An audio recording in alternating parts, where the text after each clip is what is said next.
Okay, so get this. We're diving into post-election reactions, and this one is a doozy. Tim Walz, Hmm. Minnesota governor, ran as VP with Kamala Harris. Right, right. He's talking about being surprised by the loss. Hmm. And we've got these raw comments, a politics forum on Reddit, all reacting to a New York Times piece about Walz.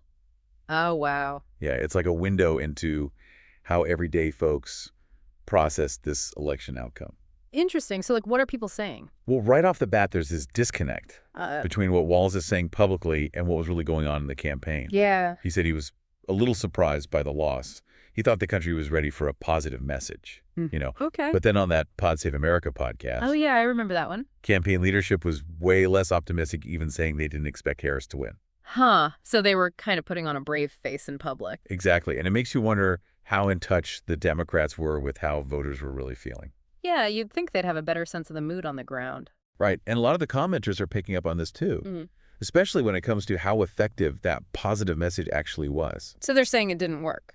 Well, some are saying it was too weak, too vague, Yeah. especially compared to Trump's style, much more assertive, much more direct. I see. There's this one comment that really lays out the difference. Okay, what did they say? They're comparing Biden's economic arguments, Hmm. all complex bottom-up, middle-out stuff, Right, right. to Trump just saying, I'll fix it. Straightforward. Mm-hmm. And for some voters, it seems like that simple promise, that was enough.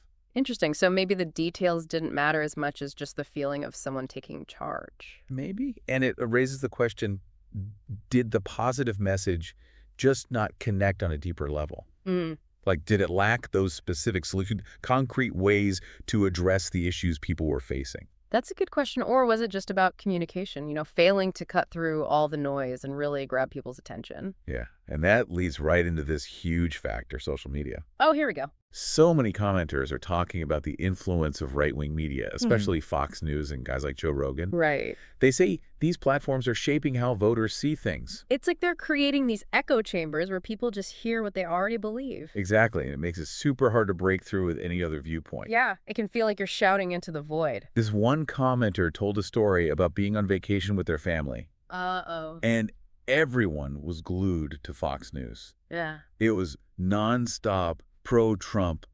anti-Democrat stuff. Wow. It really shows how powerful those echo chambers can be, Yeah. especially when it's coming from people you trust. Yeah, and it makes you wonder, are the Democrats just getting outplayed online? Right. Especially with younger voters who are getting all their news and info from social media. It feels like there's this urgency in the comments, like the Democrats need to step it up, find new ways to connect. Absolutely. It's not just about having the right message. It's about figuring out this whole digital landscape, which is so fragmented and polarized. Definitely. It's a whole different ballgame.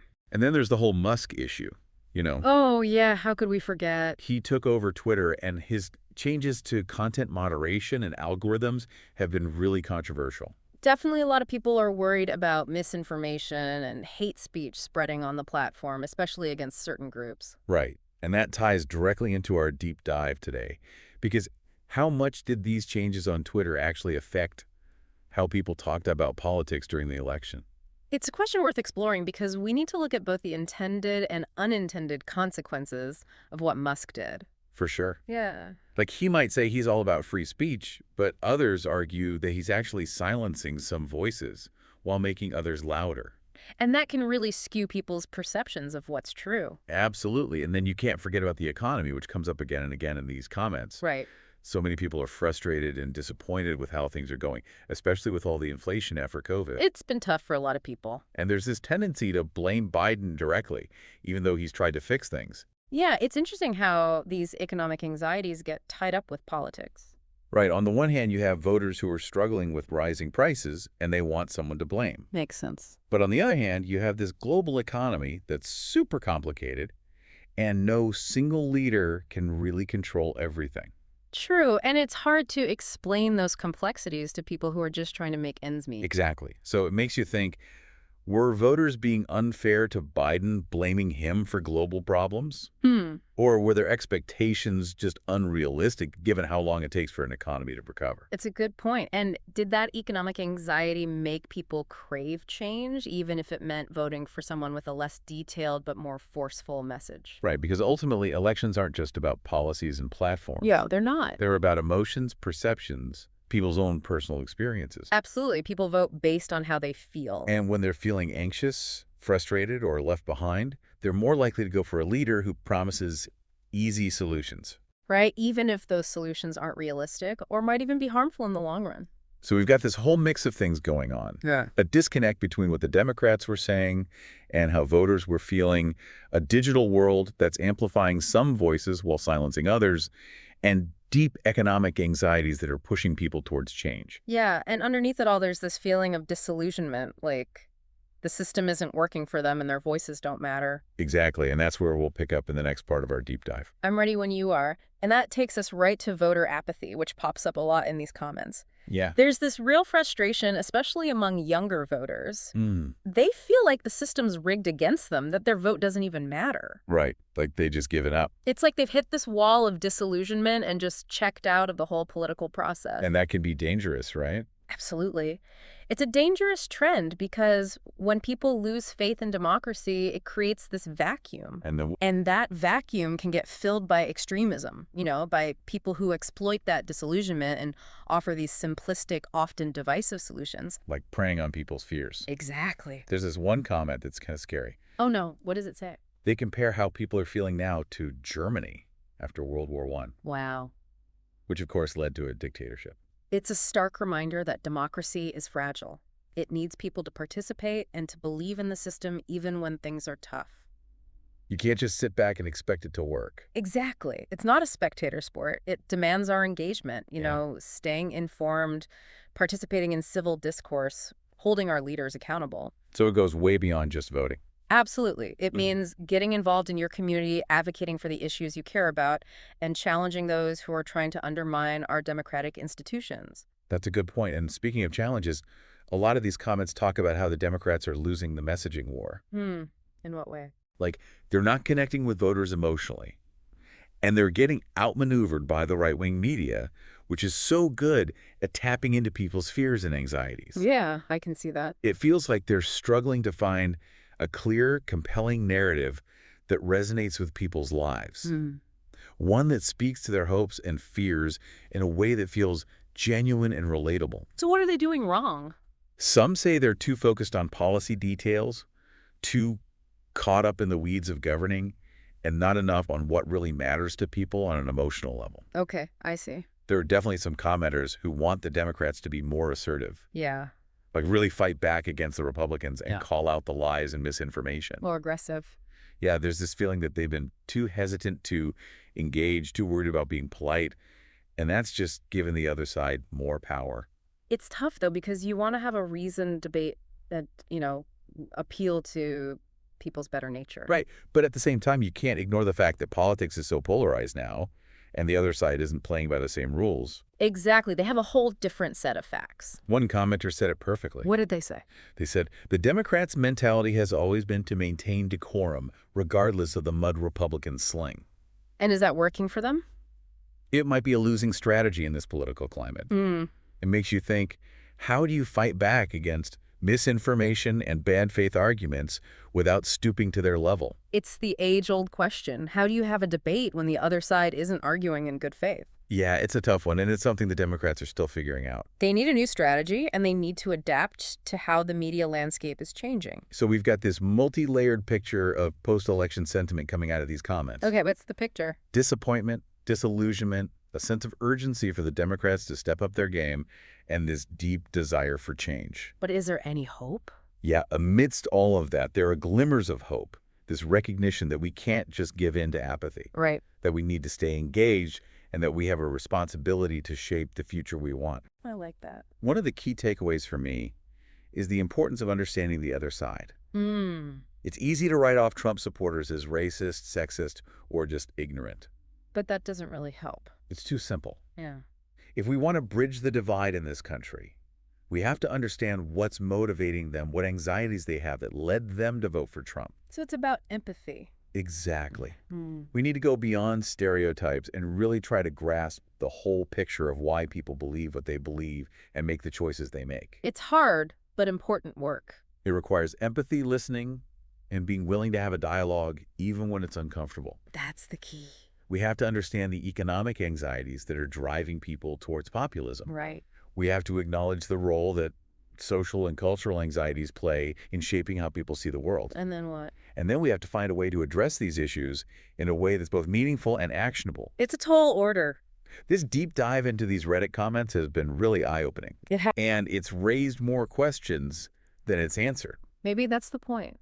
It reminds us that we're living in complex, challenging times, and there are no easy answers. That's for sure. It reminds us that we need to stay engaged, keep asking questions, challenge our own assumptions, and work together to create a future that's more equitable and more hopeful for everyone. Speaking of hope, even with all the doom and gloom, there's this resilient spirit in these comments, this determination to keep fighting for a better future, even when they're disappointed. People haven't given up. They recognize that we can't afford to give up, that we owe it to future generations to create a world where everyone has the opportunity to thrive.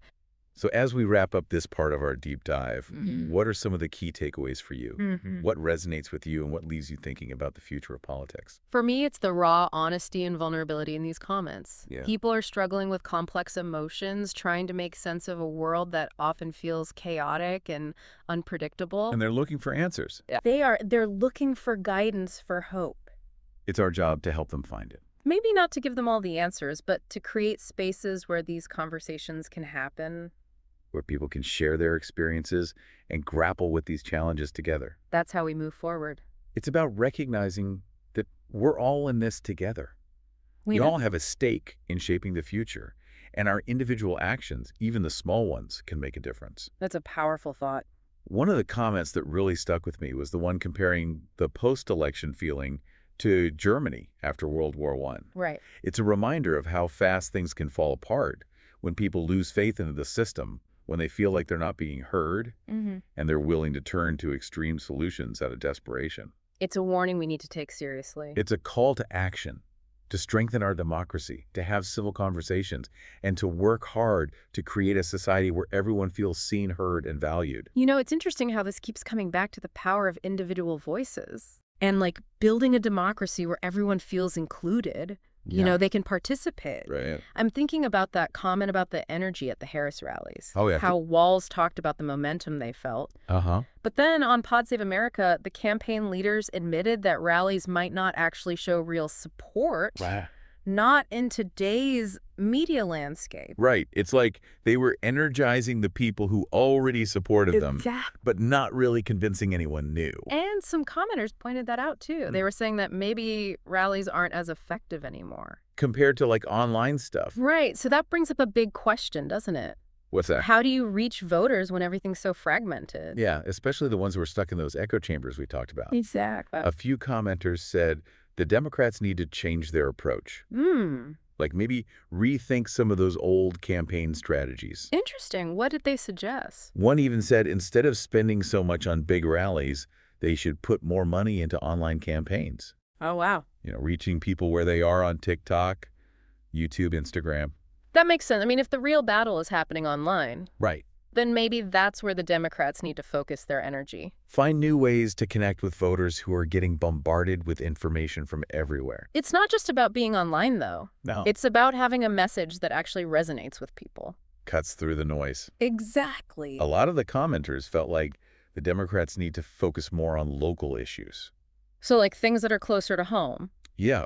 Show how their policies actually affect people's everyday lives. That's a good point, connecting those big ideas to real, tangible improvements in their communities. Yeah. That could be a way to get people engaged who feel like national politics is just too far removed from their lives. Several commenters mentioned things like healthcare, education, jobs. Those are big ones. They said those are areas where Democrats could really show what they've accomplished. Prove that their policies are making a difference. And those are issues that matter to people across the political spectrum. It's about finding common ground. Right. Things that unite us instead of dividing us. And then showing how specific policies can address those concerns, offer solutions that actually improve people's lives. Practical stuff that people can see and feel. Exactly. And there's this theme that keeps coming up.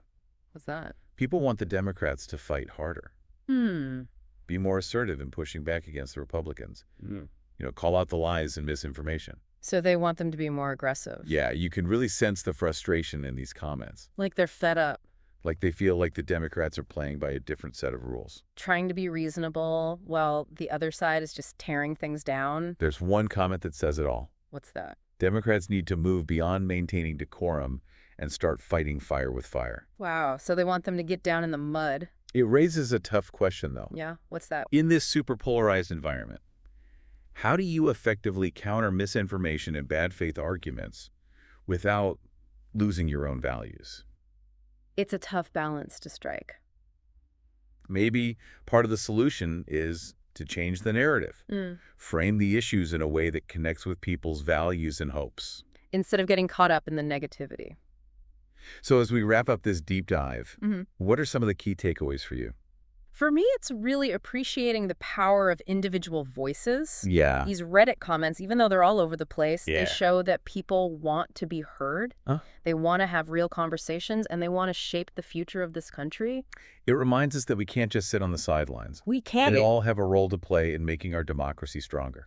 Absolutely. Whether it's staying informed, talking about these issues, advocating for what we believe in, or just encouraging other people to get involved. It's about recognizing that we're all in this together. Our collective future depends on us being willing to engage, to listen, to learn, and to work together to create a society that reflects our values and hopes. I think that's a great place to leave it.